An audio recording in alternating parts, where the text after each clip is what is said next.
and just want to take a moment to say that. What a great night. Dreams really do come true.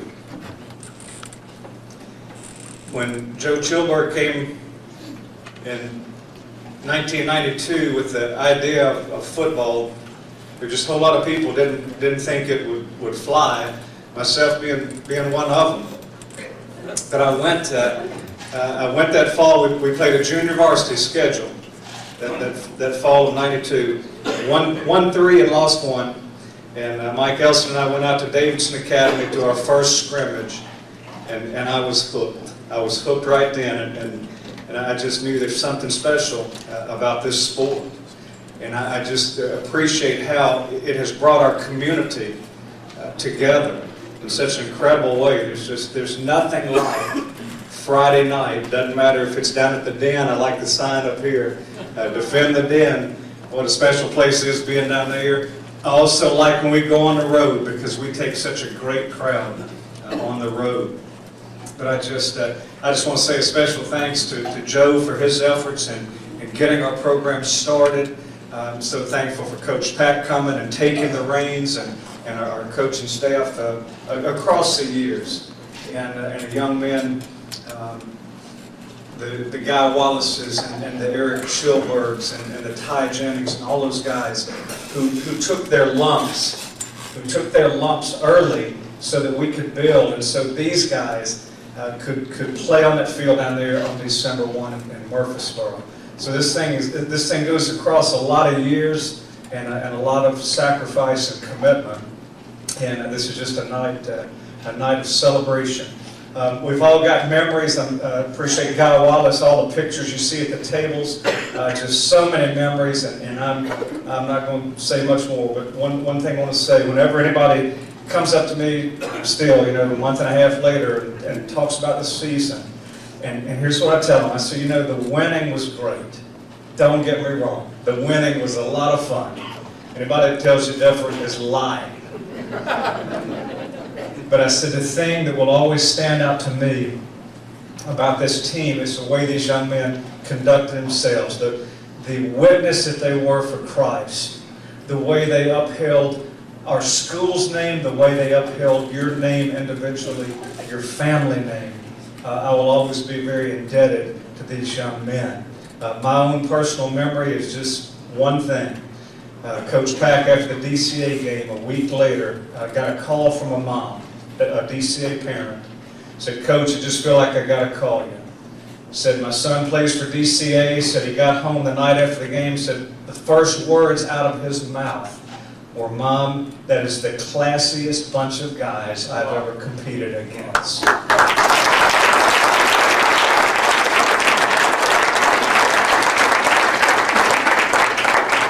I tell you, I just always love to hear the word class used about our school. I really do. And he went on to say, Mom said their guys hit us, they hit us hard, and then they helped us up. And said they did not trash talk. They did not trash talk. I'm so sick of watching college and pro games where a guy makes a routine play and just starts dancing around and mouthing. It just makes me sick. You didn't see that in these guys. You didn't see it, and they have plenty to dance around about. You just didn't see it, and guys, I want to thank you for that. What a great night, a whole lot more to be said. I'm going to sit down. I want to bring up 2 people very important to this athletic program, as well as this football team, and that is cheerleading coach Rebecca Holmes, and she'll be followed by athletic director Mike Elson. Thank you all for being here tonight. And they did everything from organize the pep rallies to they did a great job of leading the crowd at the games, both home and sometimes very far away. But more importantly, they did a wonderful job of representing our school to the community. And I'd like to take just a minute to introduce them to you. Our captain this year was Kristen Webster. No. Also here is Grace Monger, Lindsay Klein, Nikki Chapman, Charlene Beal, and Carrie Brandon. Oh, and Jennifer Brandon. Thank you, girls, for everything you did this year.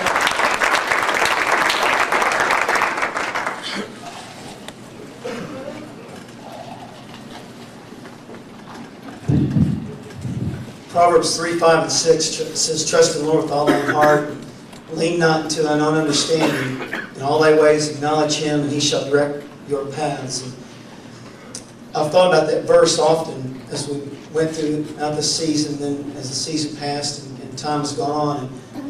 And, I thought about the word trust, and I'm thankful, first of all, for our administration, Richard, Phil, Ann, Rhonda, and the school board, for their support and commitment to excellence and allowing our football program to do the necessary things that it took to get us to the state championship. So if you could help me give an applause to our administration.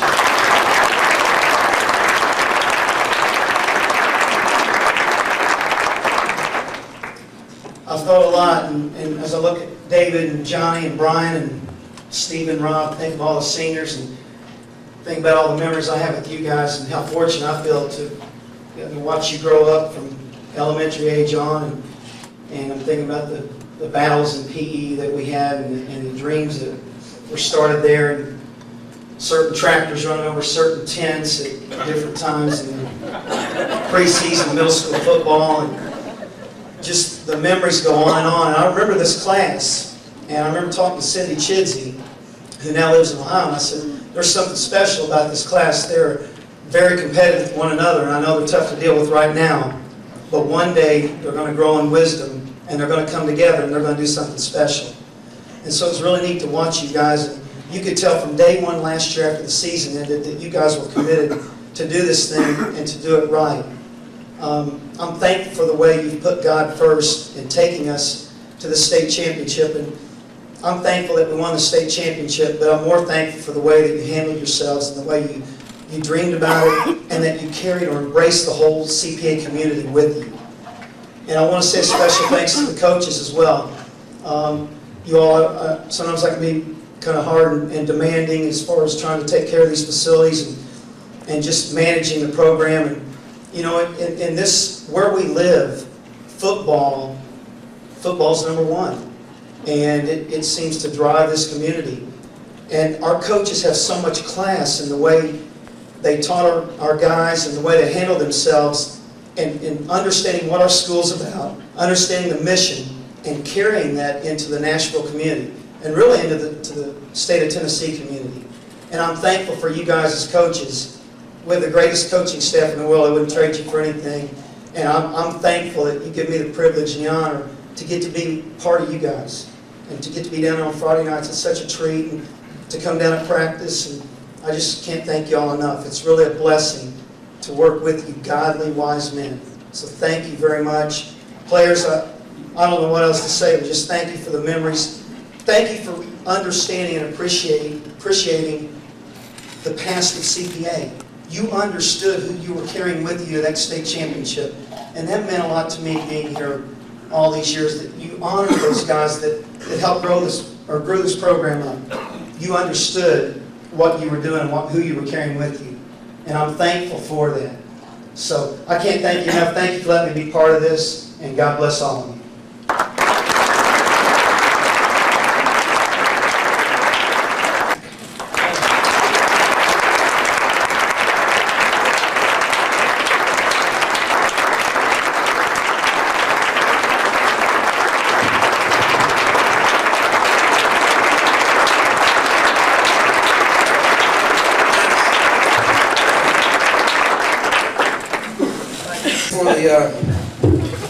Kind and welcome.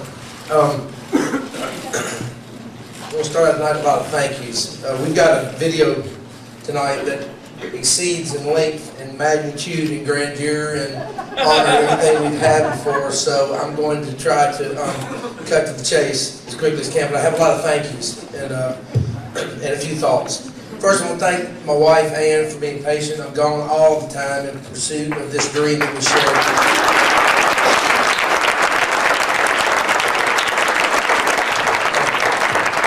And it has been, and she knows it, and she's lived it with me, but I mean, it occupies. I go home, and I'll sit with her for a while, and then she'll go to bed, and I'm back up watching film and stay up till 1 or 1:30 almost every night doing something or thinking about it, and she's been incredibly patient because she knows how important this has been, continues to be for me, and has given me the freedom and the support and the love to chase that dream with these guys and with you, and it's not everyone who can make that personal sacrifice, so thank you.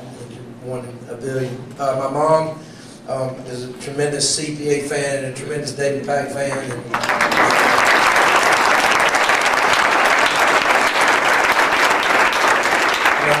Played in NBA, she never missed a game. When I played in Sewanee over 4 years, we would have anywhere from 4 to sometimes even 10 or 11-hour road trips, and never missed one game. I think my freshman year when I was hurt, but never missed any of those, and it's phenomenal. Purchased, this is just for history, to etch this in stone. My mom is the one who bought the defended inside. I still love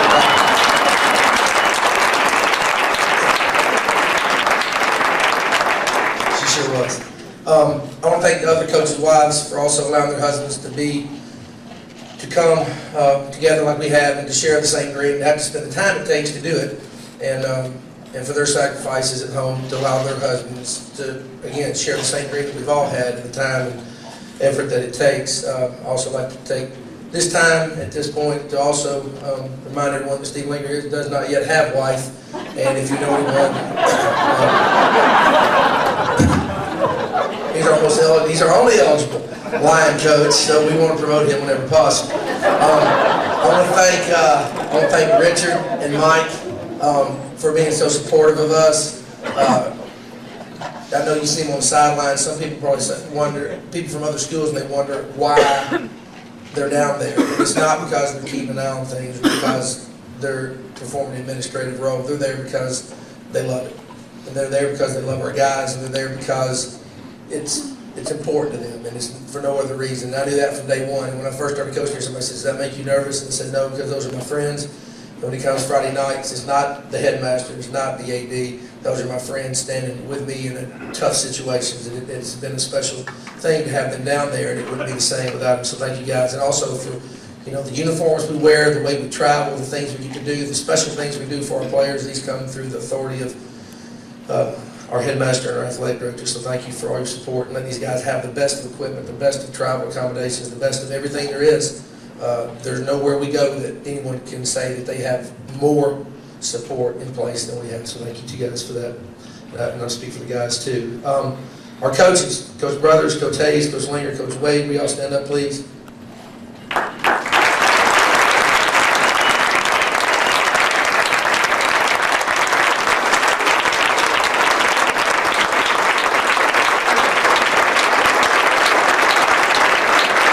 Tim Greer is the voice of the Lions, but he's much, much, much more. The early days, I don't know where I was when I met Tim, but I can tell you this, it won't ever be the same without him around, and I hope he'll stay with us forever, because he, in the early days, mopped floors, cut grass, moved picnic tables, whatever we needed, he did. His son was an outstanding player for us, and he loves our program. Unquestionable love and loyalty to our program. An amazing man who has put together many, many events and many, many procedures that have allowed us to be here tonight as champions. And the video you'll see tonight, that's his project. Tim has announced to me that this will be the last year he'll be able to perform that role. And that's tough, because it takes an inordinate amount of time, an inordinate amount of dedication, and you got to love to do it. So this will be his final video, and I know it's a masterpiece. I can't wait. I have not seen it. And we'll have to, those of you who are coming back, we'll have to either by committee or by volunteer, by someone, work hard to continue the tradition of outstanding season-ending videos that Tim's done. But Tim, you're unbelievable. He is a Lion, my friends.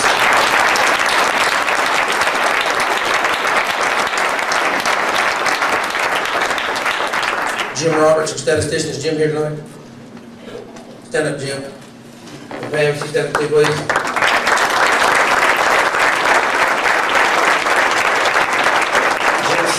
The first team that I coached here was a good player. I walked in one day, I said, "What do you play, son?" He said, "I'm the punter."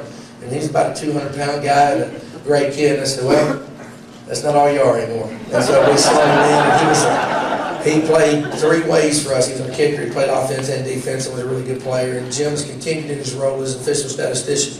Unbelievably thorough, detailed stat reports on our football team. Calls the newspapers, calls the scores into the paper. He's responsible for a lot of our media communication. It's an invaluable asset. And he's here beyond his child. And I think that's an unbelievable measure of a man's loyalty. And Tim's here beyond his son playing.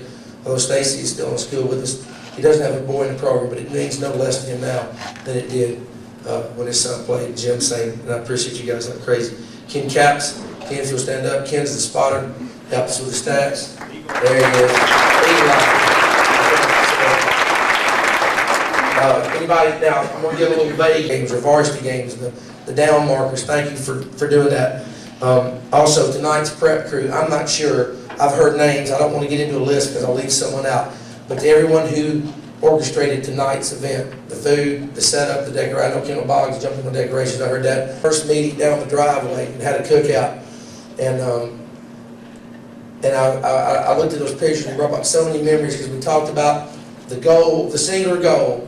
You know, we were going to have all kinds of performance goals, the way we were going to do things. But the one thing, I mean, all kinds of character goals that we would live to. But we only had one real performance goal, and that was to win a state championship. And I can remember 5 years ago saying that to a crowd of want to believe, but not real sure if I was all necessarily plugged into things. And to stand here tonight and to have done that, to have made this run, and the people who've come before, like Matt Roberts and all the players who played here before, the Wallace's before, just all the great players who played here. This is, I hope that everyone feels a piece of ownership. But tonight, parents, I want to tell you how much I appreciate you. It's a hard thing, and Ann and I are not parents yet. I know it will be one of the most difficult moves will be to turn your children over to a school or to a coach or to someone else to continue the upbringing that you have begun since infancy. And we bear that responsibility with great seriousness. And you have been tremendously patient.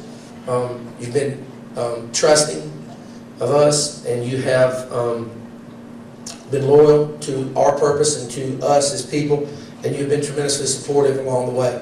I can tell you, and I will tell you this in all honesty, there has not been yet, and then this might put some pressure on the returning parents, but to this point, I can't remember one personality or decision-making conflict with any parent or football program, not one time. And that's incredibly unusual. And I know that we haven't made all the great decisions, and I know that it's not always exactly to your favor, but your trust and your loyalty and your support of our cause that has been beyond, in my opinion, beyond the normal and really beyond my expectation. And it's made this the best job I could have ever dreamed for. And it's been an unbelievable experience and will continue to be. And I thank you for that. And also, the only thing that I was really proud of when I started reflecting back over these things, I'm not really, I mean, so many people went into this, so many players made great plays, so many coaches did so many things. But I was telling Ann not long ago, I'll tell you what I'm kind of pretty most proud of. If you want to know, I'm going to share this with parents because y'all are the ones that probably I found out had the problem with it more than I knew. The delay of game thing, I didn't realize that was such a, I didn't realize that there was, I didn't hear the thunder. But I didn't realize that was as big an issue in the stands as it was until probably, seriously, because I thought, well, you know, we've worked hard and we love their kids. They got to give me one or two of those, you know. And then I started hearing that it might be a little bit rougher than I thought.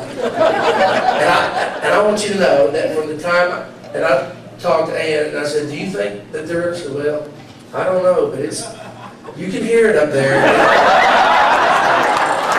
And so, and I checked around with a couple of, you know, I don't really have moles out there, but I got a couple of trusty guys who I think even if I threw the white towel in and we were up 28-0, wouldn't get on me for quitters. There's a couple of die-hard coach back guys. I said, is it bad? They're like, well, I wasn't going to say anything to you, but you asked. And so I want you to know this, and I'm proud of this. I truly am proud of this, except for Trousdale County, where we did it on purpose on that field goal.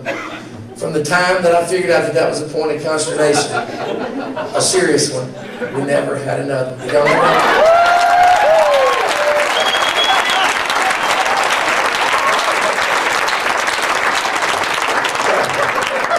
That's one of my most proud moments here among you people. I share that with you because I do feel good about it.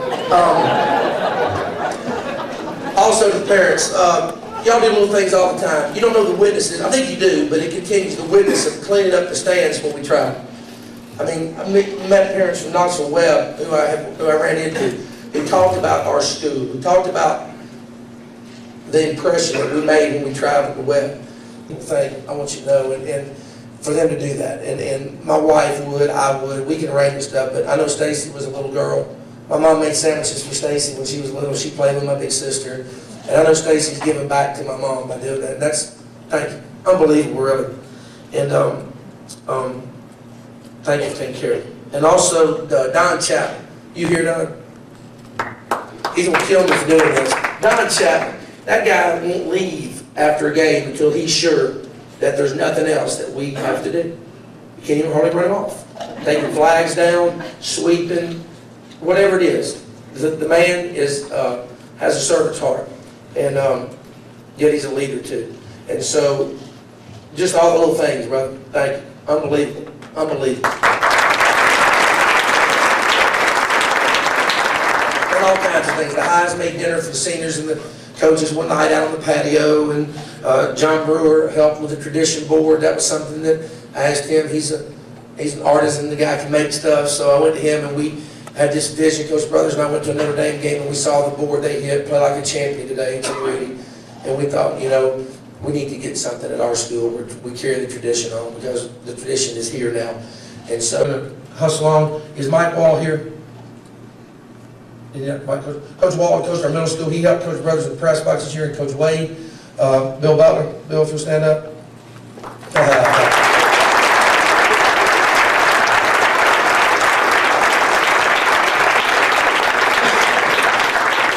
Another man of leadership ability who is the all-time worker bee I've ever been around in my life. Bill, you know, you look at the fields and we go out there, and, you know, if we tell Bill, you know, if I tell Bill I'm going to cut the field today at 4, usually when I get, a lot of times, if I tip him off and I'm going to do it, when I get there at 4, it's done.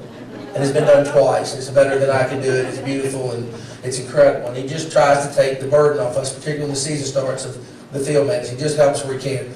He also helped us this year on the sideline.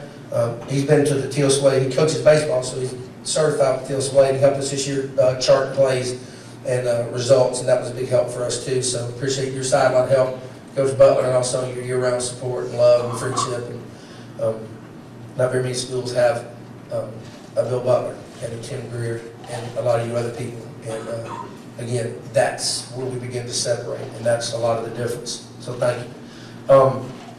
That's a special guest tonight, Ms. Beverly Humphrey. If you'd stand, please. I would like David and Mary Huggins to stand, please.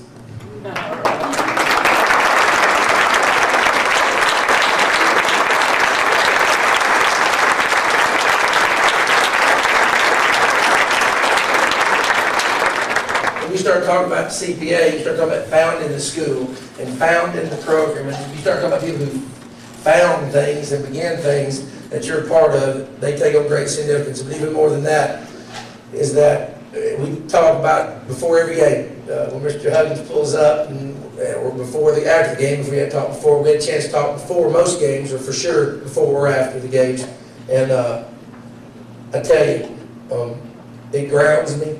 It makes me feel good to just be near you, Mr. Huggins, and your wife, because they love unconditionally and they support unconditionally, and this is their place. And their grandsons, I'm telling you, they're proud of their grandsons as anybody can be, of their daughter, of this whole family.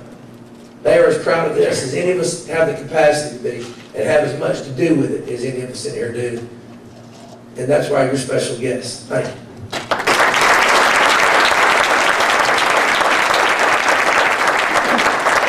Eric Moss, Eric, if you'll stand. Eric Moss, stay standing here so they can see you. Eric Moss is the marketing director for Health South here locally, and has been, but she also has helped us tape at times, like at the web game and at other games where we were on a tight schedule. She's also a trainer and a good one, and she also helped prep our guys with ankle tape and stuff before games, so she would have played a role in this also. I'd like at this time, medical staff in place that we could possibly have. Phil Bowen, who's recovering brilliantly tonight from a hip replacement surgery, you know, had an option with hip specialists and to go anywhere all over the South, and stayed home with these two guys, and knowing that they would take care of him. And that's the difference in these guys, is that when David Packer, Cooper Wallace, or Stephen Ross goes under the care of these guys, they don't just have expert medical care, they've also got somebody fighting for them and caring for them on a personal basis. And that separates us too and makes us different. So I'm going to ask them, as the doctors come up and introduce their wives, just I want you to know who they are and see them, because they're friends of mine, good friends of mine, and people for whom I'm incredibly grateful, not only for their role here in our football team, but also for the friendship. And ask them just briefly just to speak to you very briefly, just so you know, introduce and say hey. Thanks. It's always hard to follow David, but I'll do the best I can, especially on short notice. None of us knew it was coming. Greg, or all of us, are just feel truly blessed to be part of this program. As sports medicine doctors, through the years, we've been associated with a lot of different teams from many high schools, colleges, the Olympics, even professional athletes. And I know it's easy to say, you've heard a lot of times tonight how special this is, but I hope y'all truly know how special this is, because there's no other program we've been associated with that has this level of coaches, athletes, parents, administration, facilities. It's, you know, we've said it 1,000 times, but it's so true. And even comparing it to all the other programs we've been associated with, it really is true. So thank y'all. One other thing I think is important for y'all to know, that as the doctors, you know, a lot of these other places too, sometimes we get pressure to play people who might not ought to be playing. But I just want y'all as the parents to know, these coaches never question any of our decisions, and that goes a long way for us, because, you know, a lot of times you're just caught in this conflict between whether they should play or not play. And just know as parents that we're all, the coaches especially, are really looking out for your kids. So we've never been pressured to have to play anybody we didn't feel like should play. So hopefully that gives y'all some peace of mind. So David, thanks for calling me 5 years ago. It's been wonderful. Did you tell them what color Phil Bowman's hip is? Purple!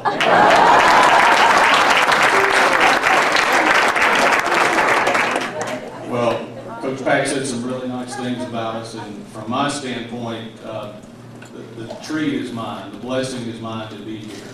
It's been a very impressive year, 2 years for me now. I'm impressed with the leadership, the integrity of the coaches and the administration here, and the example to these students. I'm impressed, and have been impressed by the courage of a football team that would go out every Friday night and do what it takes to win the game and get the job done. And I've been impressed by the seniors who come in after the game every Friday night and have the courage to then lead their teammates in prayer. What a tremendous example. I've come to figure out pretty quickly, this is a great school. And my prayer tonight, especially for the students here, is that somehow you can just appreciate and get your hands around what you have here. Most of you have never been to another school. You don't have that frame of reference. But it's truly something to reach out, to treasure, to cherish, and I just implore you to somehow get a hold of what you have here. It's truly special. Thank you so much for letting us be involved. This is Chad. I'm an athletic trainer for these guys, and I'm pretty nervous, so I'm trying to be quick here. One comment I heard quite a bit this year was, you picked a good year to come on board. And, I definitely did, and I thank the coach for that, and I also thank my boss at Health South, as well as Coach Pack here. It's been a wonderful year, and the only regret I've had for the whole year was that I wasn't able to be a part of the history of CPA as far as practicing down in the swamp and getting to go to Bellevue, practice over there, and play games over there. And I got a little bit of that history as I went through each week with these guys. We started practicing at Bellevue more towards the end of the season, and I started getting a feel for what you guys really experienced in the past few years. And since the start of the program, it meant a lot to me. And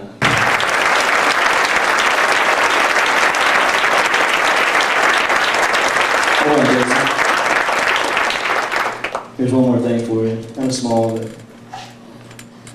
little thing for you. Also, is Josh and Brad, you guys hanging around? All right. Brad was one of my water guys this year. He equipment manager, and here's Josh and these guys are serious. They helped me out tremendously just with making sure these guys stay hydrated, which is the #1 responsibility of my job, keep them hydrated. These guys, they go all out. It's insane. Brad here, I don't know. Brad, he's pretty laid back. And, hey, how you doing? All right. You know, he's you know. Received the way that you would want it to be received. So thank you very much. Step forward, I call your name. John Michael Katz, Benjamin Cost, Rankin Clinton, Jonathan Wise, Will Hooper, Levi Crabtree, Richard Jocks, Joseph Patton, and Kevin Murray. I've got pictures when this year's seniors were in the 9th grade, and we had a little bit of height, but they were so young looking, and to see them sitting here at this table now and see what they've done. Would you step forward? I'll call your name. Chris Peake, Hugh Latimer, Caleb Bates, Gregory Boggs, Ward Brewer, Adam Etu, Clint Porter, Peter DeWitt, Cole T.D. Shapiro.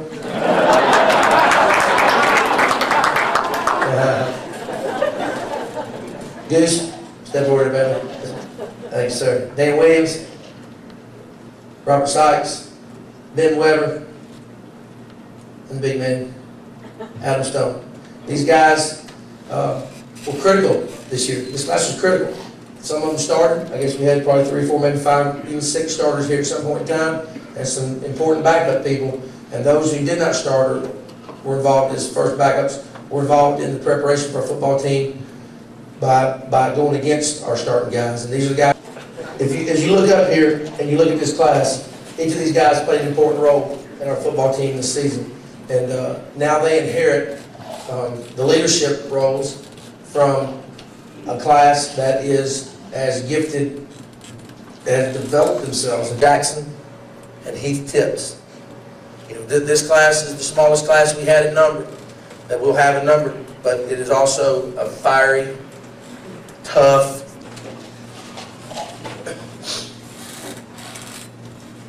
the school did to play the fine arts this year, did Peter Pan, one of my favorite storylines ever because of the simplicity yet the realism of the story.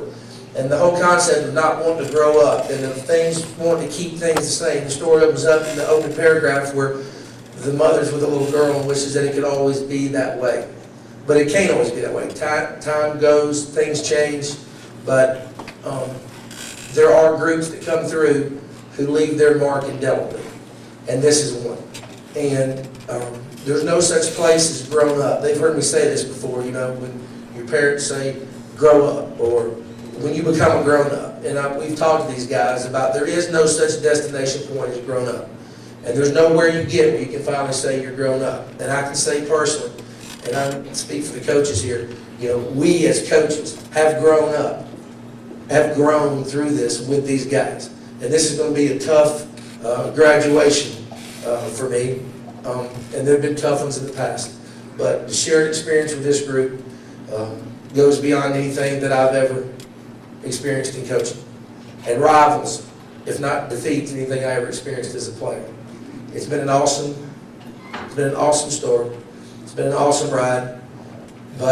And I think sometimes as coaches, we think we can make something happen, that we can find out through experience that it takes more than just the motivation or the instinct or the knowledge of any set of coaches. It takes the inner character and the desire and the compatibility of the guys who are in the fight. And these guys have been phenomenal. These seniors, in the last 3 years, have won 35 games and lost 5, including 30 of the last 32, and 15 in a row. They've won 3 consecutive region championships undefeated, including 20 consecutive wins over region foes. And for those of you who were here in the old days, and I had a little taste of this when I got here too, if someone had looked in a crystal ball in 1995, before I got here, if Richard Anderson, Mike Elson had got a crystal ball and said that by the turn of the millennium, you will have, the DGAs, the FRAs, the DCAs, you will have beaten those teams 20 times in a row without loss, that you would have won the region 3 consecutive times, that you will be undefeated state champions. I think that crystal ball person, you'd think he was a swimmer maybe, but these are the guys. These are the ones who led us to this point tonight. And I will tell you that because it wasn't me, and it wasn't our coaches, and it wasn't the parents, although your role in developing them was critical. I think certainly we had some role in trying to create a shared vision. But these guys have been a living testimony to what pursuit of excellence, shared, is. I want to talk a little bit about individual awards while the seniors stand here individual awards this year. Some of these people will be hearing this for the first time. On the all-region team, and seniors, if I call your name, if you would stand, if you just step forward, please. And juniors, you step forward and back. And juniors or sophomores, if you'll stand, if I call your name. On the all-region team, the most valuable player overall, the MVP of the entire region this year, was David Lattin.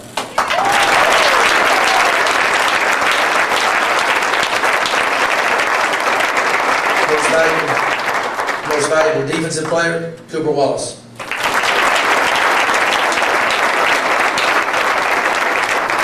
We had 7 other players make all region this year, which is the most we've ever had.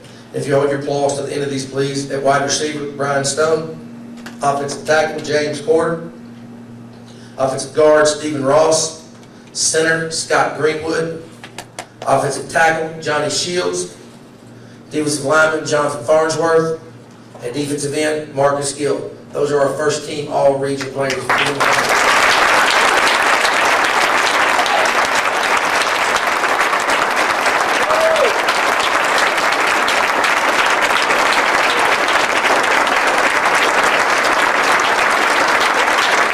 Blake Atchison, Joel Atchison, Heath Tibbs, Joey Horn, and Dan Williams were named to the honorable mention all-region team as well.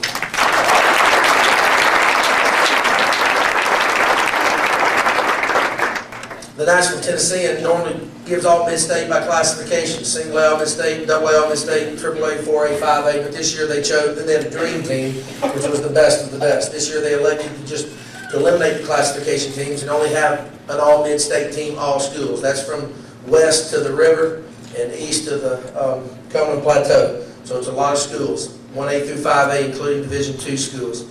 We had 3 players make the first team All-Mid-State team on a 22-man team, 11 offense, 11 defense. 3 CPA players appeared on the first team as 3 of the top 22 players in all of Middle Tennessee. Offensive lineman Stephen Ross, tight end Cooper Wallace, and wide receiver Brian Stone. We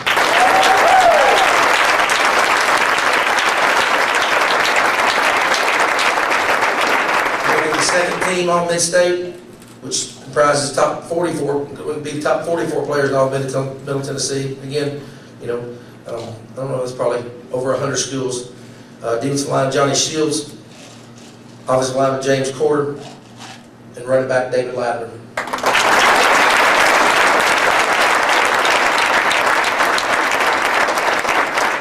All state teams are put out by the Associated Press. On the All-Mid-State team, CPA on the first 2 teams, on the first team, second team, CPA had 6, I think NBA had 5, and no other schools had more than 3. So we had more representatives in the first 2 teams than the other school, which is a great recognition of their talents and performance. The all-state teams are put out by the Associated Press and also by the Tennessee Sports Writers Association. With those 2 teams, we had 6 players this year make first team all-state. They were offensive lineman Stephen Ross, tight end Cooper Wallace, wide receiver Brian Stone, defensive line Johnny Shields, offensive tackle James Porter, and running back David Biden.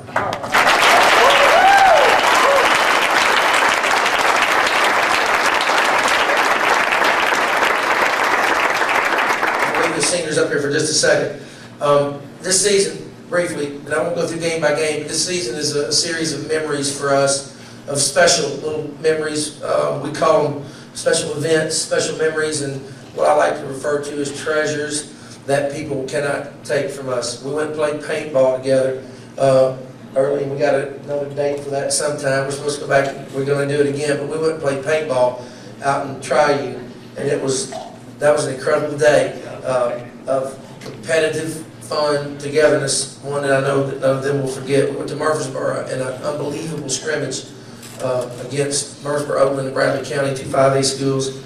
Talked to the Oakland coach yesterday, and he said his guys still talking about that too. Talked to the Chattanooga Baylor coach, and he said that the first thing that the Bradley County coach told him when they played Bradley County was that CPA had the best inside defensive front that he'd ever coached against, and the best that was down there. So that thing probably got us more acclaim and probably made it harder for us to get football games for the future than anything that we did this year. The tradition board, talked about it, went to Notre Dame, saw it. We have the tradition board. It's on the inside of our locker room. Many of you have seen it, but it says CPA Football, the tradition starts here. And every time our players leave the locker room to go home or to go to practice or to go to a home game, they hit that board to take it with them. And now, we started it this year because we felt like this team had the chance to sink the roots deep, where no wind or storm, no bad times could uproot the tradition that we've started. And they did it. And so now every time that someone hits that board, they will take these guys with them also onto that field of play. And we will talk about that for years to come. The web trip, we had a great trip going to Knoxville night, practiced at UT, roomed well, ate well, and then played well. That coming off of what was a tough week for us at home in our homecoming game. We came back tremendously well. The semifinal game in the rain, my words to those guys before the game, we went out and played at Maelstrom, and I told them, I said, because of the rain, regardless of how we play, this game, this night, we will remember forever. It's one of those deals you can't help it. If it snows or rains in football, you're going to remember the game, regardless of how well you play, because the environment is so extreme that it just imprints that in your memory. And we came out and played as if it hadn't rained at all. And it was an amazing performance, particularly by our tailback, who looked like he was, somebody told me when they watched him live and went home and watched the news, and said it looked like he was running on top of the water. And I would tend to agree that night with that, but everybody played hard that night, and that's a hard game. The semifinals is a hard game because you're that close to what you've been looking for, but you can't get it yet. And you've got to make it, you've got to play that game to get there. You can see it, but you can't touch it, and we played great. And then championship day, the pep rally, the send-off, our crowd. I remember walking out, and I have a confession to make here, let's make it to our students really. When our seniors were called out, there was a huge roar, and they called the seniors out one at a time, and certainly seeing Rob Ames go out and Sam go out and get a uniform was a big thing for me. But when they called out the USJ seniors, these boos erupted from our stands, and I'm looking up, trying to figure out who it is. I looked up, and it was those Collinwood guys with our megaphones. But I didn't sin there because for a moment I thought that was us. I thought, how are we doing it? I'm looking up, doing that, and making my faces, hoping that somebody would see it and get everybody quiet. And it turned out to be that it was our loyal friends at Collinwood. But I also, looking back, besides all those treasure memories and the great games we played, I look back at some of the adversities we faced and how that grew our team up. And we came off a resounding blowout at Good Pasture where we played great and probably had our confidence at an all-time high. And then we come into the FRA homecoming game, didn't play very well early, got ourselves gathered, and then David got hurt. And that was probably a contingency that we as coaches had not prepared for very well. And we locked up. We survived that game, but I think we learned a lot from that game. I don't think we were necessarily arrogant, but I'm not sure we were as careful as we were prior to Good Pasture. I don't think it was cocky, but I don't think it was guarded. And we became more careful, and we came up with contingencies for things. Then we go to Webb and take Cooper Wallace, who's never played tailback in his life, put him at tailback, and he rushes for 180 yards and dominates, So we look like we're smart, but really that's a great athlete making great plays when his team needed him.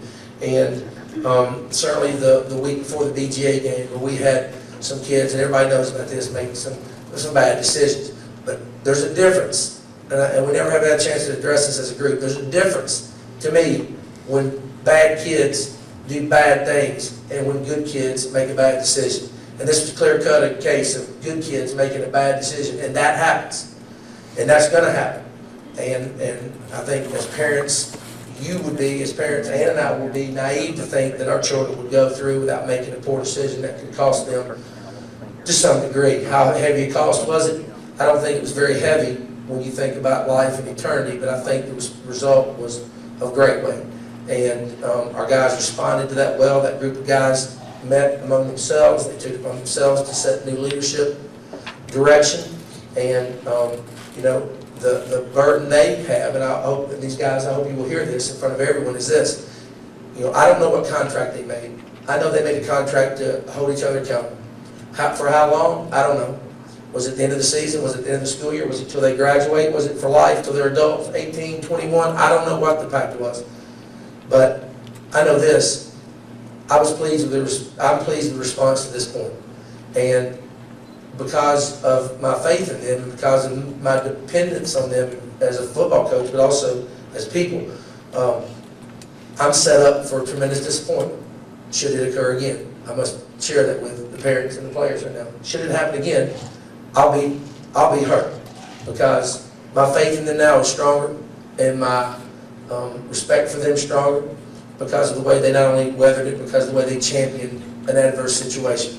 And again, it turned out to be one of the high points of our season, because it was dealt with in an arena where everyone could do it love-based.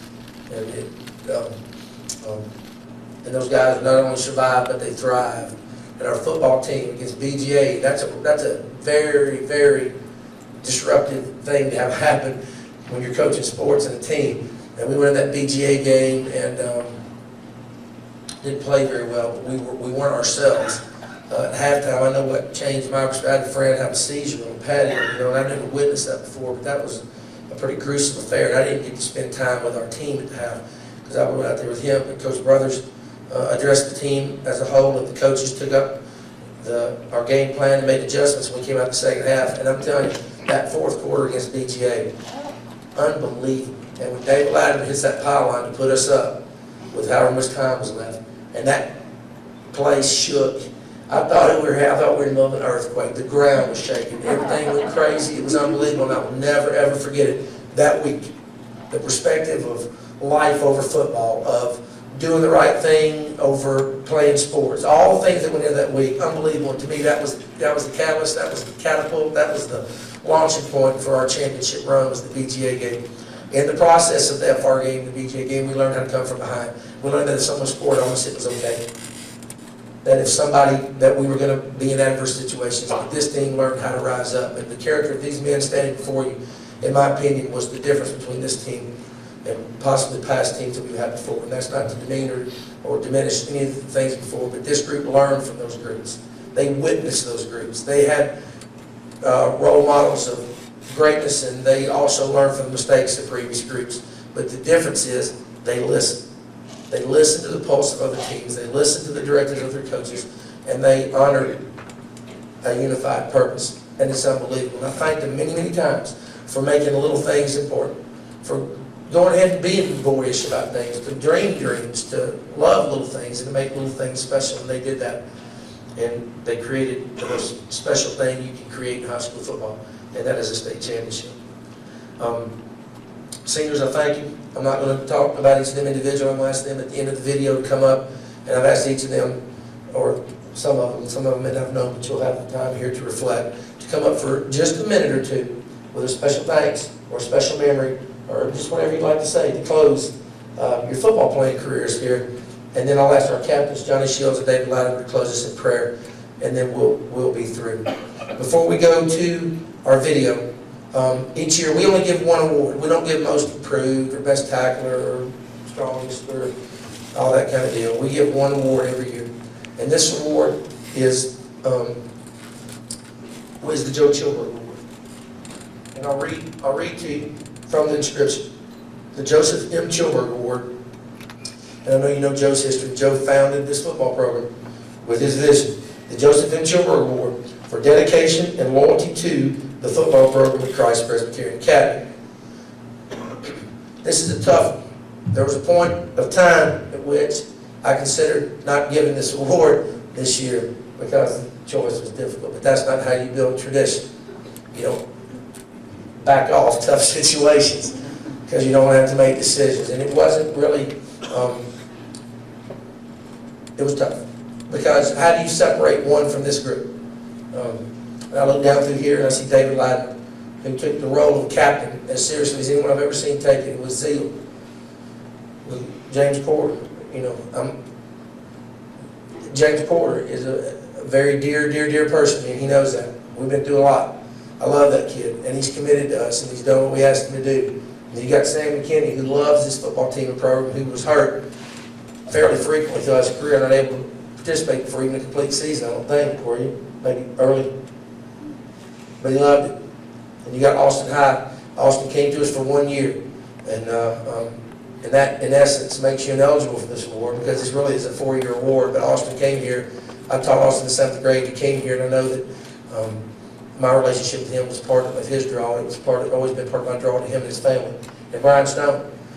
gave the most incredible testimony through a pregame devotional at Good Pasture this year.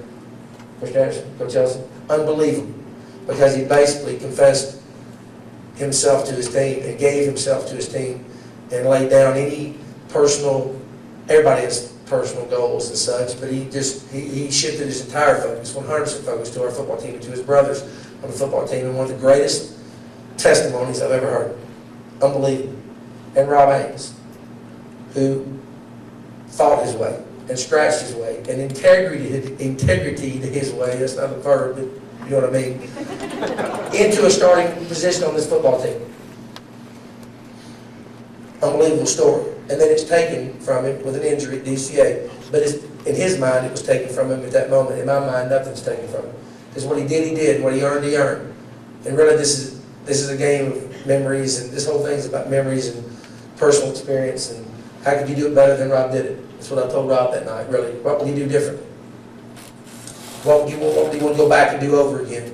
And I don't think he could name anything that night for this season. Stephen Ross. Stephen's a yes sir, no sir man. And he's an intellectual guy, and he has done what we've asked him to do. And been a leader on our line of scrimmage, and has been phenomenal. And then Cooper Wallace, the last of a long line of great CPA football players who, to him, football, athletically means everything. Great soccer player, but it means, this team is everything. And then Johnny Shields, who, first time I met Johnny, his height probably is what hooked me in, at that time. You walk in, you don't know kids, there's a big tall kid, and you want to coach that guy, but then when you get to know Johnny, Johnny's a little bit of a rascal. And then you get to know Johnny, and his heart was about 3 times bigger than his chest cavity. He just wasn't sure where he was going with it, and what a story he's been. And so to do this, we had to go back 4 years. And really this is a 4-year award. It could be done in 1 or 2, I think. We didn't give it when Chad Speck was here, but it'd be hard to turn him away because of what he did for a football program. But it's really, when it comes down to it, you go back. You go back over 4 years. And in our discussions, and in our memories, and in our progression over 4 years, one guy probably stuck it in there the best. Over 4 years. Walked over here in snow and rain to work out on weekends. Came early, came late. Never questioned the thing we said. Did everything we asked him to do. And this covers not just him, but this one may be a little bit exceptional. And wouldn't disagree with us if we told him to give back his ring when he gets it. He'd say, yes, sir. They break his heart. But he is, his special story to me, too, personally. So this is a tremendous honor to me. I'd like to give 8 of 9 of these. The 2000 Choke Award to Johnny Shields. Right.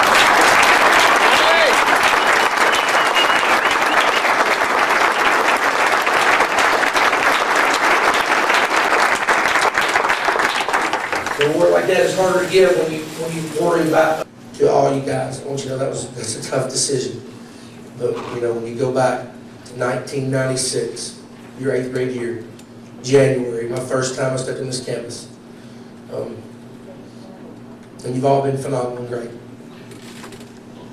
But this one here has been beside me the whole way. And it's a treasure. Thank all of you. I'm going to call the seniors back up after the video. We're going to watch the video now. We cued. What a great thing. Thank you. Thank you for letting me coach your children. Thank you for loving us. Thank you for supporting us. Just thank you from the heart for everything.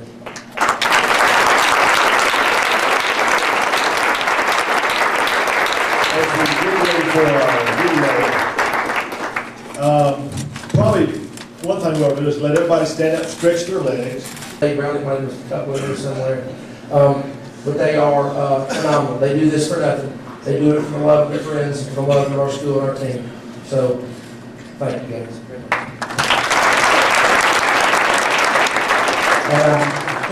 These are my, these are my two main men right here. These are the Kent boys. Ron, can throw you here.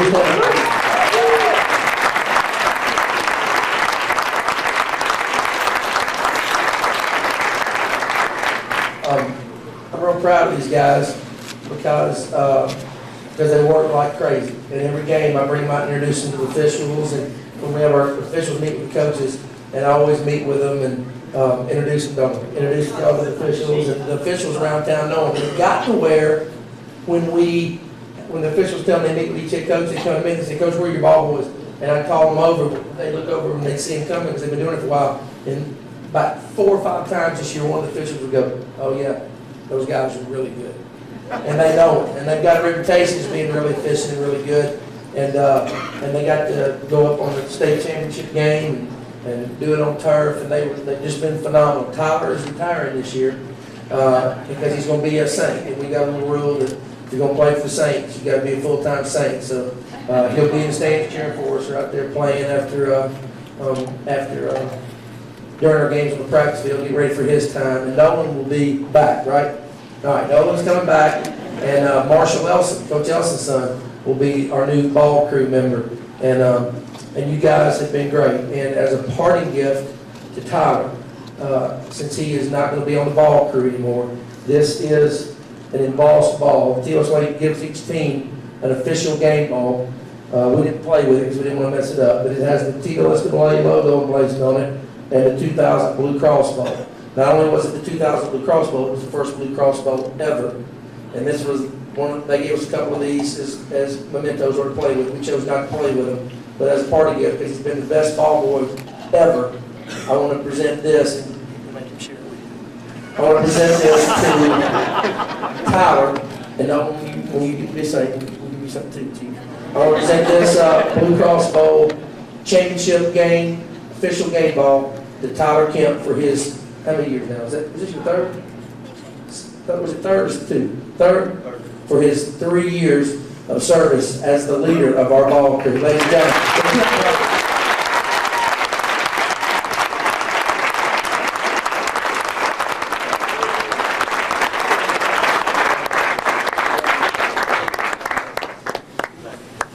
Sure we have good volume on our sound there, please.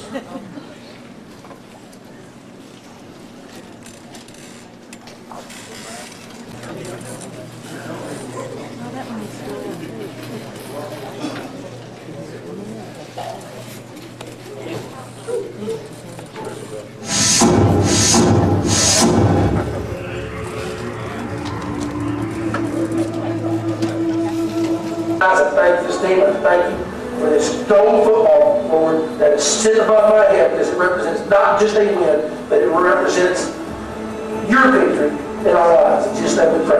Amen. All your boys, put your hands out just like that.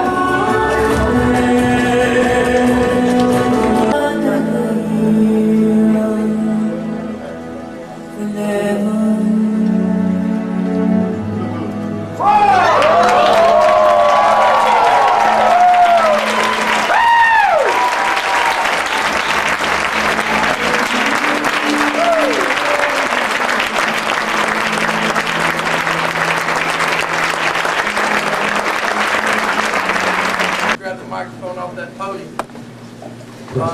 Tim Greer, Guy Wallace, Mr. Greer, who else was involved in video production? Anybody here? I know you have people in the studio. No, sir, right here, James. That's unbelievable, really. I know everybody's gonna want one. We'll talk to Greer about that. Mr. Greer, great work in the video world, I'll tell you that.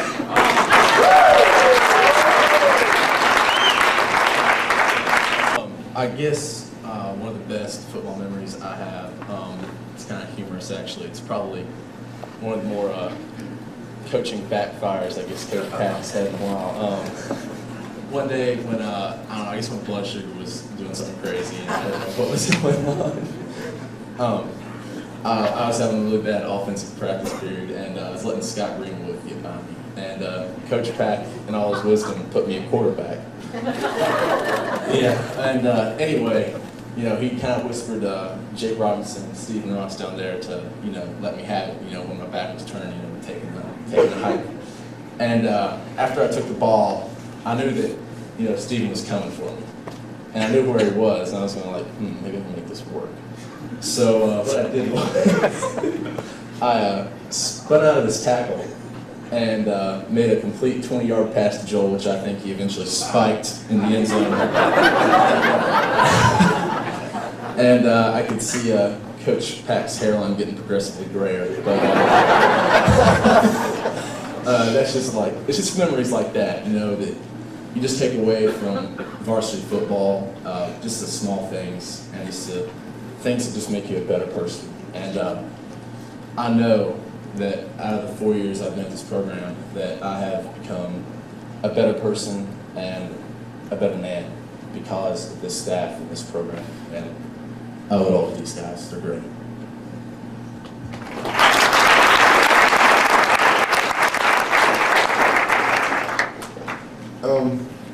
I've got too many memories just to be able to pick a couple out and talk about, but I just thought I would think about a couple people to thank that have been involved with our football program like this year and previously. And other than our coaches and the people who worked so hard to get money together so we could have that incredible stadium down there, and just everything that we have, just so that we could, just financially, so that we could take the trips that we do and just enjoy being together. The Knoxville trip this year was incredible, and Coach Pack has kind of joked about, not really joked, but he was kind of worried that he always goes over budget every year, and he was saying that this year he went a little too far and he's thinking he's going to get in trouble. But just the people who sacrifice to give to this school.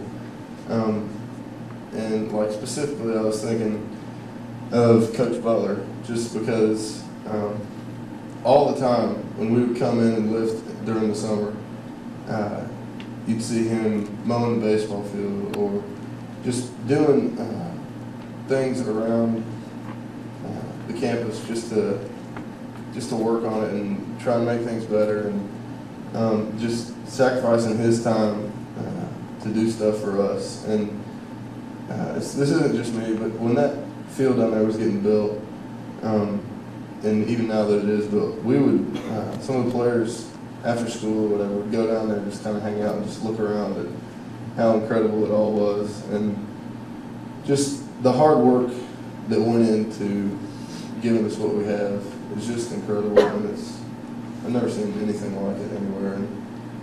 And just the things that people have done for us, I can't think of everybody, but I just want to say thanks.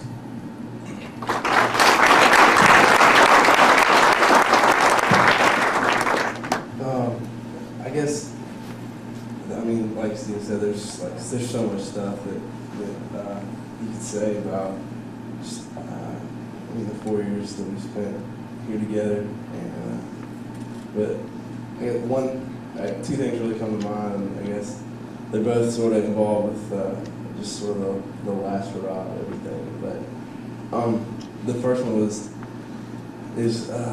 just some sort of personal experience. But at the end of that game in Murfreesboro, when we were as we accepted the trophy, and we were walking over to sort of address the fans with the trophy, and I guess I sort of felt like I got out in front of everybody, so I couldn't see anybody in my peripheral, and I was just walking towards the crowd, and it was like I didn't feel like there was anybody else, like everybody's behind me, and it was, and I guess you guys couldn't have known, but the vision of the 5,000 or 6,000 strong that we had there that afternoon, and it was like, and I sort of just had my arms out and just sort of in awe of the spawn that we had brought and the support that was given, and just, I don't know, it's like it's the kind of feeling where, you know, you just, like, I just wanted to go through the crowd and hug and kiss everybody out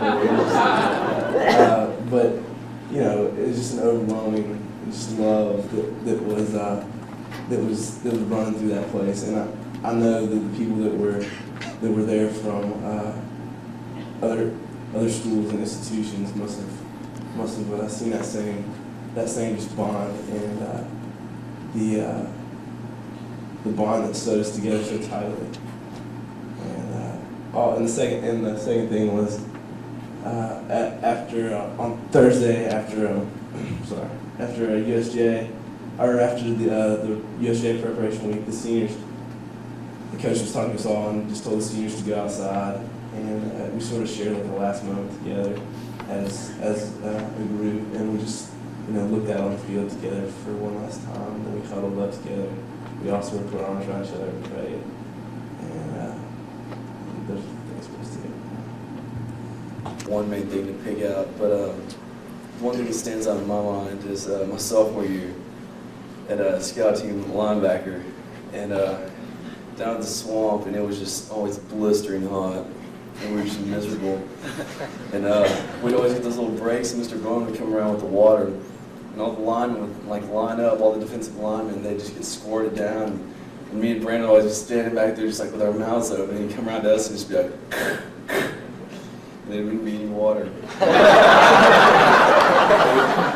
We'd always just stand there, and Brandon always has something sarcastic to say about it. And we always just laughed it off and everything, but it always just gave something to lighten the mood. And once you think about that and how hard it was every day, day in and day out, and just how much sweat and blood and tears you put into it to come this far and to win it all, it's such a relief, and it's such a good feeling to have on your shoulders. And that's one of the main things that stands out in my mind.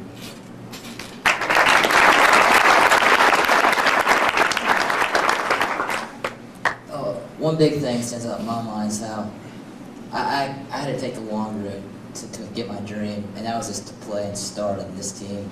And just as a freshman, sophomore, and junior, I was just out there on the scout team, just getting creamed every day by just people like Graham, Jake, just John Patton, just whoever just wanted to get a lick on me, got one. Steven did too. And then like my senior year, I finally got that chance to start, and it was just unbelievable. It was the greatest year of my life. How just every Friday night we walked out of the locker room, saw the lights and saw the grass, and it was unbelievable how Gladiator soundtrack playing. And just moments like those are just make everything just come to life, and you see how lucky you are to be out there and to have the coaches you do, have the team that you do, and be in the position that we were the whole season. It was incredible. And that's one thing I'll always take with me for the rest of my life.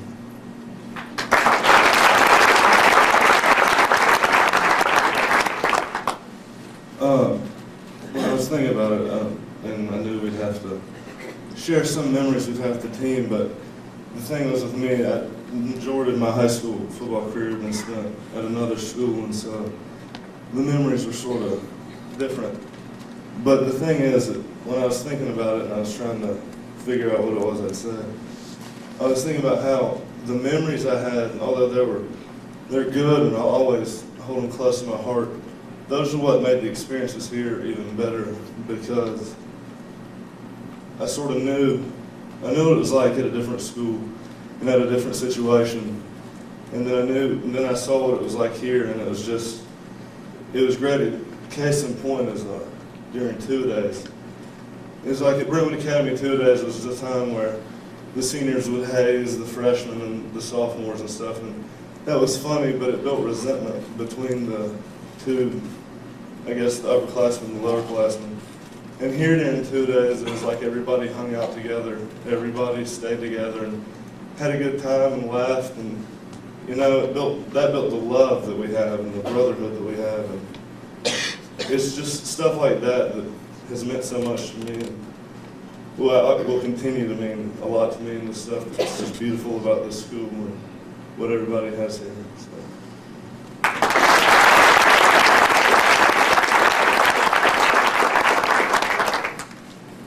I just got like 2 main things to say, and one of them is my favorite memory, and that goes back to when we scrimmaged at Oakland in Bradley County. I won't explain that to you because I know you've heard it a million times, but that was probably one of the baddest instances in my life, just looking around and seeing how dirty and beat up everybody was. Everybody's just screaming at each other. And that's when I think our team first figured out how bad we really were and what we could do as long as we put our mind to it. And I attribute a lot of the success to our season just to that one day. And the second thing is directed towards the juniors that are now all the leaders of this football team. And that's everywhere I'm walking around, everybody's saying, what do you think about next year? Because, y'all losing all those big guys and all, and y'all are going to be hurting, aren't you? And I've told them all we got a good group of juniors and sophomores coming up, and that they're scrappy and they'll fight hard, but no one seems to really believe me that y'all are going to have much of a chance. And I think back to my sophomore year after David graduated, and I remember Coach Pack saying that everybody told him that it was going to be a rebuilding year, and we kind of came out and shocked everybody winning the region. And I just want to tell y'all next year that this summer and this winter right now is important. And if y'all work hard, I think y'all go out and shock everybody again. And I'm looking forward to coming back next year whenever I can. And I'm going to give the biggest effort I can to come back because I want to see that. But as we just give this team to y'all, I'll be praying for y'all, and I just want y'all to know how awesome it is, and just never stop working hard, and I think I might be able to do it again.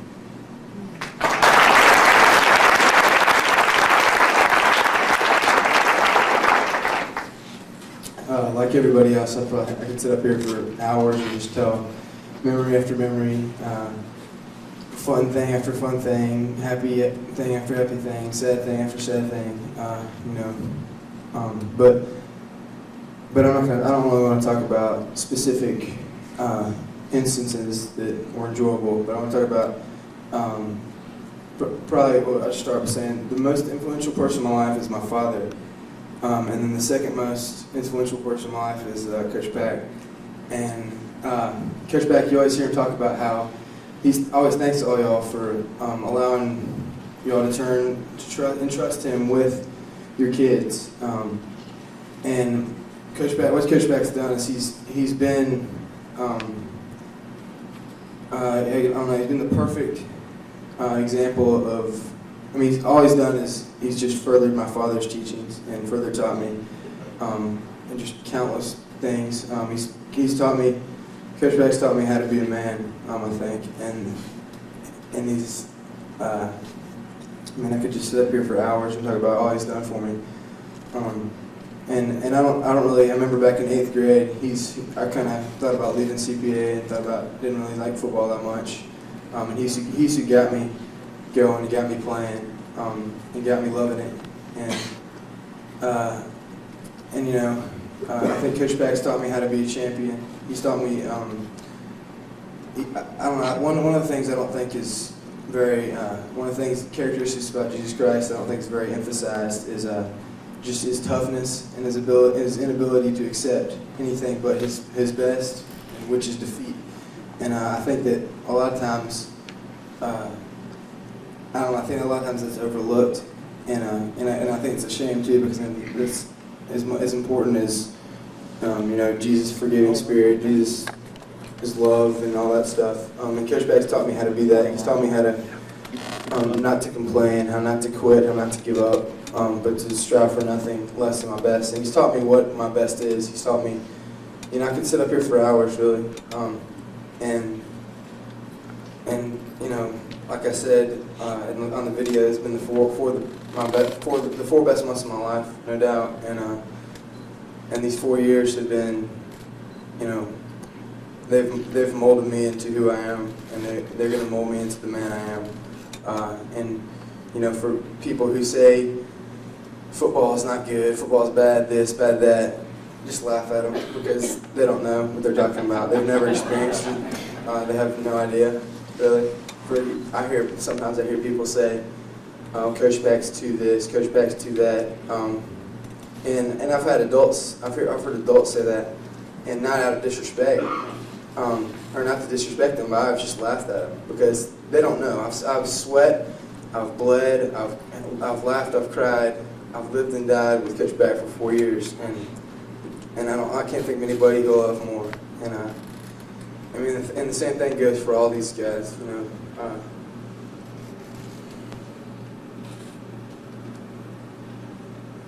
Great, David. Just sometimes I've thought about how much I don't deserve to be surrounded by these men and taught by these men, and I just encourage all y'all not to forget what a blessing you have, to be thankful for it, and to seize every day. And I mean that. I'm not using those words lightly, and I mean that. But just thank y'all. Thank you very much.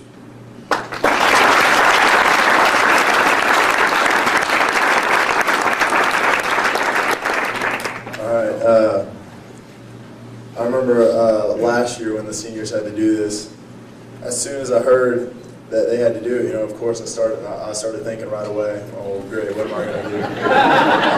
But the funny thing is that like the second after I thought that, like, I knew what I was going to do, and I've been rehearsing in my mind ever since, all the time. But I know I'm just going to screw it up anyways.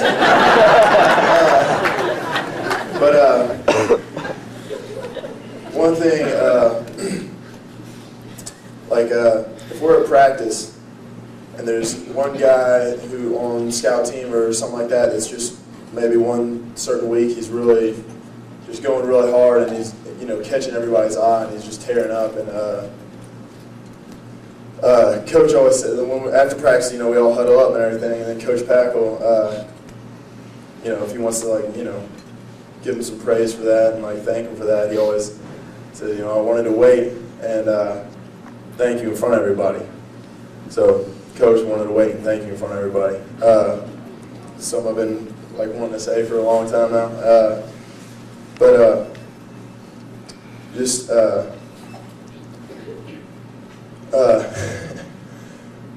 When I first met Coach Pack when I was in 8th grade, like he talked about something earlier, I was a problem child.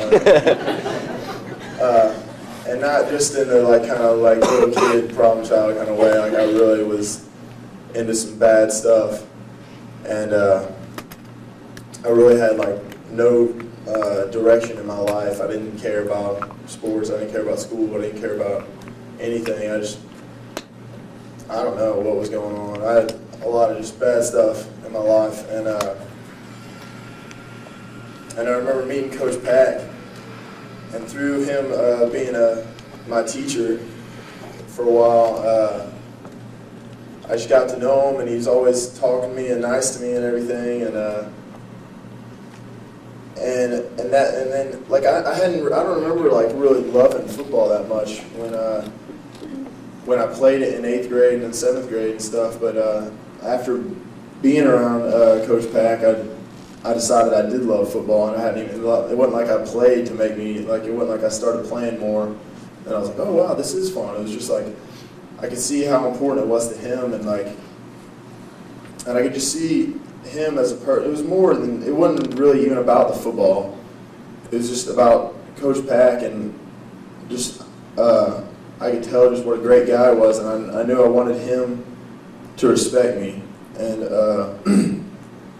to love me, and like, I just wanted to be, I don't know, whatever I could for him, because I could just tell what a great guy he was, and I loved him and respected him like crazy right away. And I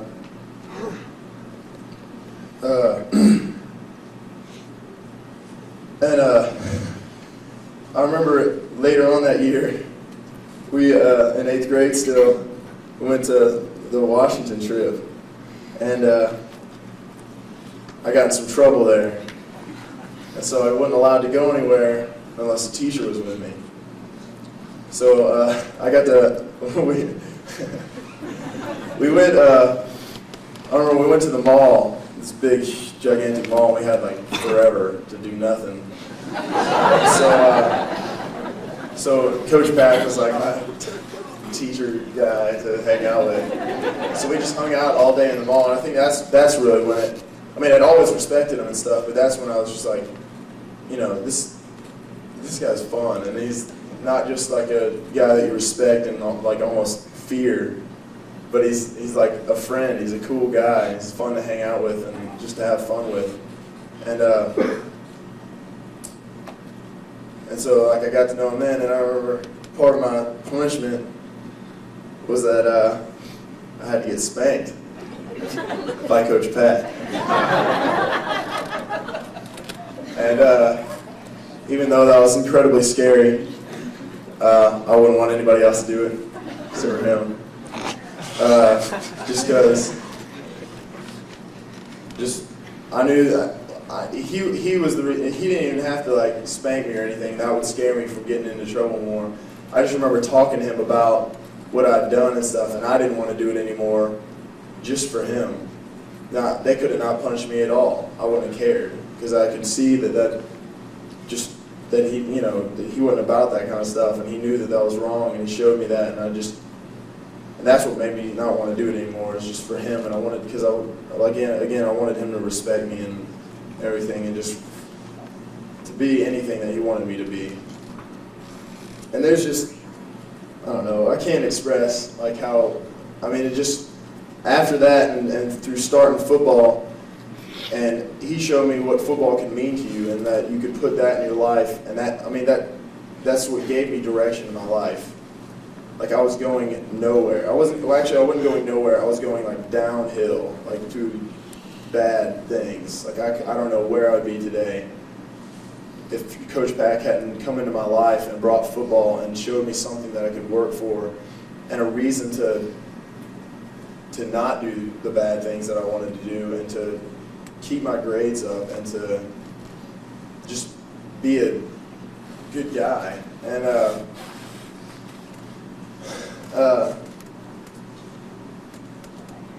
And just, I mean, there's been countless times since then when, sorry, I'm talking for a long time, but I've been wanting to say this for a long time, so I'm sorry. Coach Pack's been rubbing off on me too much.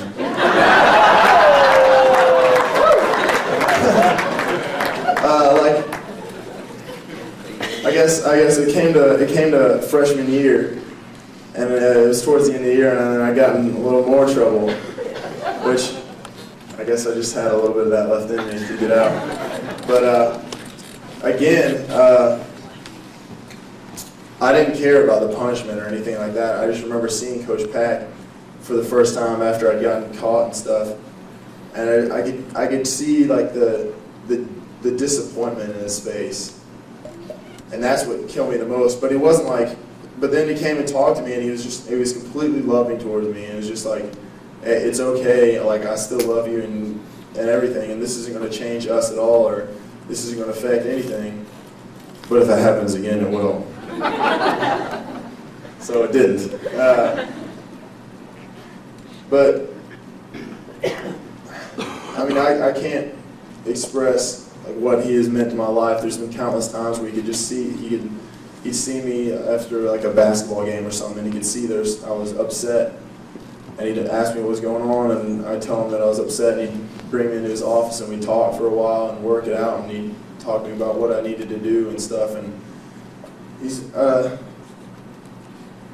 just, I mean, he's like a second father to me, but at the same time, just a best friend that I can always go to and talk to about anything, and a brother just that I love more than anybody else, and I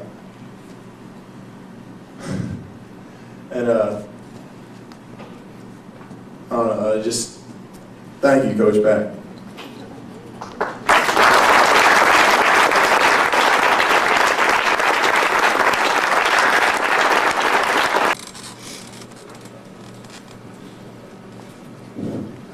Everybody back heads. Lord, I just thank you so much for this day, for this, just for this whole season, for the game of football, for these men, for these fans, for these parents, for players, just for all this, Lord. And I mean, I hear people all the time say, "Oh, football's stupid. It's just a little game. It doesn't matter. Why do people have to be so serious about it?" And they're riding away in a sense. But no big thing, no long-lasting thing comes about without all the little things in between. And football is a little thing that has a great impact. It will have a great impact not only in the rest of my life on earth, but for eternity, Lord. I've learned lesson after lesson from this game and from these men. And I pray that we won't lose sight of and all the just thanks and all the reflection and all the joys of the game, all the glories of the game. We won't lose sight of our purpose on this earth and our purpose even in playing this game, Lord. And we will use this just to put us on a pedestal and use this pedestal that we're on to glorify you, Lord, not to glorify ourselves and not to just be obsessed with ourselves, Lord, but just to be focused on you. And I give you praise for all this, Lord. I pray that this will continue to be serious to people, that won't take this lightly, Lord, and that we'll continue to glorify you and whenever we step on that football field, whenever we strap up our pads, Lord. And again, I just thank you. Pray that we'll continue to be thankful, Lord. We'll remember the lessons we've learned through this. In your name I pray. Dear Lord, I just want to thank you right now. Thank you for all my brothers on this team. I just pray that they know how much they mean to me, and just not as a football team, but as my brothers. And I just thank you for putting all of us in this place. And I know that we're all thankful for that. In this school, that they grow us up to be good Christian men. And I just thank you for all the coaches and teachers and everybody at this school that have been a part of growing us up. And I pray that we won't forget that as we leave. And I thank you for all of our parents and just the great families that we have, and friends and everybody. And I thank you so much for this game that you've given us and me, just that we care about so much and we love, and just what the game of football has done for my life, and I know it's affected these other guys' lives too. So I just thank you, Lord. In Jesus' name, amen.